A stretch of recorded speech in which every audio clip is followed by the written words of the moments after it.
పార్థు, భానుమతి వాళ్ళిద్దరు పెళ్లి అయిపోయాక వాళ్ళిద్దరిని కూడా ఇంటికి తీసుకువస్తారు. ఇక పార్థు, భానుమతి వాళ్ళిద్దరూ కూడా పెళ్లి బట్టలతో పూలదండలతో అయితే ఇంటికి వస్తారు. అది చూసి ఇంట్లో వాళ్ళందరూ కూడా చాలా సంతోషిస్తారు. ఇక వాళ్ళిద్దరికి బ్రహ్మముడి ఉండటంతో వాళ్ళిద్దరూ అయితే కలిసికట్టుగా కలిసి పక్క పక్కనే నడుచుకుని వస్తూ ఉంటారు. ఇక పార్థు, భాను వాళ్ళిద్దరూ కూడా వచ్చి బయట గుమ్మం దగ్గర నిలబడతారు. ఇంతలో అక్కడ ఉన్న అమ్మాయి అయితే పార్థు, భాను వాళ్ళిద్దరికీ కూడా హారతి తీస్తూ రావమ్మ మహాలక్ష్మి రావమ్మ అంటూ వాళ్ళిద్దరికీ కూడా హారతి ఇస్తుంది. ఇక హారతి ఇచ్చిన వెంటనే సరే అని చెప్పి వాళ్ళైతే లోపలికి వస్తూ ఉంటారు. అది చూసి ఆ అమ్మాయి అయితే ఆగండి ఆగండి ఆగండి, ఏంటి మీరు ఇంత ఈజీగా లోపలికి వచ్చేస్తారా, మీరు ఇద్దరు పేర్లు చెప్పండి అని చెప్పి ఆ అమ్మాయి అంటుంది. దాంతో అక్కడ ఉన్న పార్థు వాళ్ళ నాన్నమ్మ ఇలా అంటూ ఉంటుంది, ఇదిగో అమ్మాయి, నువ్వు నీ మొగుడి పేరు, రే నువ్వు నీ పెళ్ళం పేరు చెప్తేనే ఇంట్లోనికి రాణిస్తాం, లేదంటే రానివ్వం రా అని చెప్పి అంటూ ఉంటుంది. దాంతో పార్థు, భాను వాళ్ళిద్దరూ కూడా అందరి ముందు సిగ్గుపడుతూ ఉంటారు. అది చూసి అందరూ కూడా నవ్వుతూ ఉంటారు.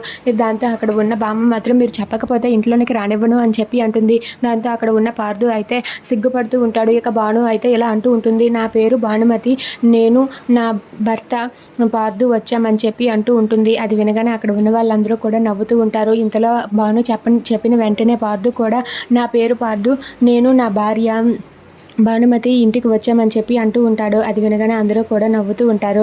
సరే అని చెప్పి ఇదిగో అమ్మాయి, ఇదిగో ఈ కలసాన్ని నీ కుడికాలతో తన్నేసి లోపలికి రా అని చెప్పి బామ్మ భానుమతితో అంటుంది. దాంతో భానుమతి అయితే సరే అని చెప్పి ఆ కలసాన్ని ఒక్కసారిగా గట్టిగా తన కాళ్ళతో నెట్టేస్తుంది. నెట్టేయడంతో ఆ కలసం అయితే ఎగిరి ఇంట్లోనికి వెళ్ళి బియ్యం మొత్తం ఇల్లంతా చల్లా చెదురుగా పడిపోతాయి. అది చూసి ఇంట్లో వాళ్ళందరూ కూడా ఒక్కసారిగా షాక్ అవుతారు. ఏంటి ఈ అమ్మాయి కలసాన్ని ఎంత గట్టిగా నెట్టింది, అసలు ఈ అమ్మాయి ఉద్దేశం ఏంటి, మామూలుగా నెట్టకుండా ఇంత గట్టిగా నెట్టిందంటే ఈ అమ్మాయి అడుగుపెట్టిన వెంటనే ఏదో అల్లకొల్లం జరగబోతుంది, అంటే ఈ అమ్మాయి ఇంట్లో ఉన్నంతకాలం ఏం జరుగుతుందో ఏంటో అని చెప్పి పార్థు వాళ్ళ నాన్నమ్మ అయితే కంగారు పడుతూ ఉంటుంది. ఇక భాను అలా తనటంతో పార్థు అయితే అలా చూస్తూ ఉండిపోతాడు. If you like this video please subscribe our channel.